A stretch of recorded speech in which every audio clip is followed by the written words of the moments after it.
Welcome students, welcome you arts academy class 12th political science chapter समकालीन विश्व में अमेरिकी वर्चस्व। टॉपिक 9/11 और आतंकवाद के विरुद्ध विश्वव्यापी युद्ध।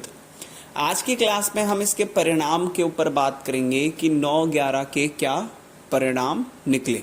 कि 11 सितंबर 2001 को जब अमेरिका के 4 विमानों को कब्जा कर लिया था 19 अपहरणकर्ताओं ने, और उनकी मेन 2 विमानों को वर्ल्ड ट्रेड सेंटर के उत्तरी और दक्षिणी टावर से टकराया, और जो तीसरा विमान था उसको वर्जीनिया के आर्लिंगटन स्थित पेंटागन से टकराया गया, जो पेंटागन क्या था, अमेरिकी रक्षा विभाग का मुख्यालय था है।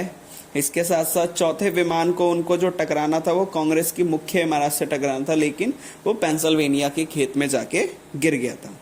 और अमेरिका में क्या किया जाता है, अमेरिका में महीने को तारीख से पहले लिखा जाता है, मतलब कि मंथ्स को पहले लिखा जाता है, तारीख को बाद में लिखा जाता है। तो आज की क्लास में हम 9/11 के परिणाम के ऊपर बात करेंगे। तो अब सबसे पहला इसका परिणाम क्या निकलता है, इस हमले में लगभग 3000 व्यक्ति मारे गए। मतलब कि इसमें यह अनुमान लगाया जाता है कि इस हमले से कम 3000 लोग मारे गए थे। दूसरा परिणाम, अमेरिकियों के लिए यह दिल दहला देने वाला अनुभव था। मतलब कि ये काफी बड़ी घटना मानी गई है अमेरिका के लोगों के लिए, इसलिए इस कहा गया कि ये काफी दिल दहला देने वाला अनुभव था।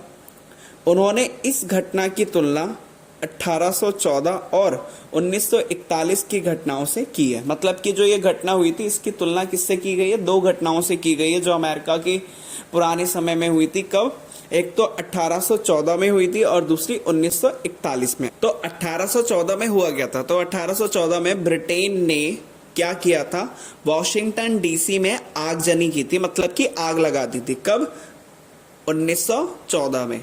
कहाँ पे, अमेरिका की एक जगह है जिसका नाम है वॉशिंगटन डीसी, वहां पर लगा दी थी और उसमें भी काफी लोग मारे गए थे। तो इसकी तुलना 9/11 की तुलना इस घटना से की गई।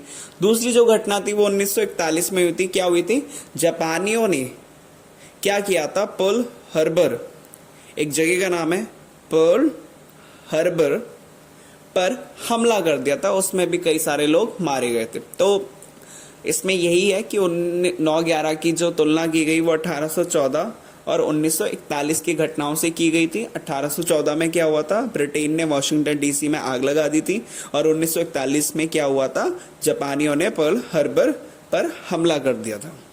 तो ये हुआ हमारा पॉइंट। नेक्स्ट पॉइंट आता है, जान माल की हानि हो गई। मतलब कि इसके साथ साथ लोगों की जान तो गई, लेकिन इसके साथ साथ संपत्ति का, प्रॉपर्टी का बहुत ज्यादा हानि हुई थी। इसके बाद अमेरिकी जमीन पर यह अब तक का सबसे गंभीर हमला था। मतलब कि अमेरिका पे सबसे गंभीर हमला माना जाता है 9/11। होप सो आपको समझ में आए होंगे ये सारे पॉइंट्स। अगर आपसे पूछा जाए कि 9/11 के क्या परिणाम निकले, तो इसमें आप सबसे पहले बता सकते हैं कि जो ये हमले में कम से कम 3000 से ज़्यादा लोग मारे गए। इसके लिए अमेरिका के लिए दहला देने वाला, अमेरिका के लोगों के लिए दहला देने वाला अनुभव था। इसके बाद इस घटना की तुलना 1814 और 1941 की घटनाओं से की गई थी। 1814 में क्या हुआ था, ब्रिटेन ने वॉशिंगटन डीसी में आग लगा दी थी, आगजनी की थी, और 1941 में जापानियों ने पर्ल हार्बर पर हमला कर दिया था। इसके बाद जान और माल की हानि हुई और अमेरिका की जमीन पर यह अब तक का सबसे गंभीर हमला माना जाता। होप सो आपको समझ में आया होगा। Thank you.